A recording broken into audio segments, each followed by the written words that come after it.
Let's put away some groceries.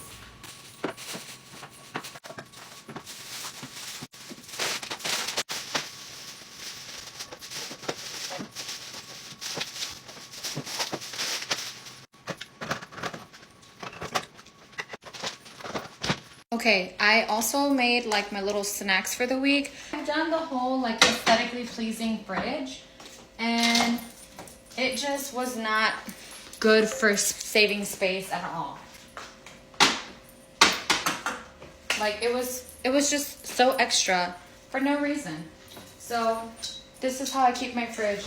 It's like semi-aesthetic. I still use like the nice containers and whatnot wherever it makes sense to. But I don't drive myself crazy trying to find the cutest containers anymore. Put that in the freezer. Stocked up on all our veggies again. Popcorn chicken and meatballs.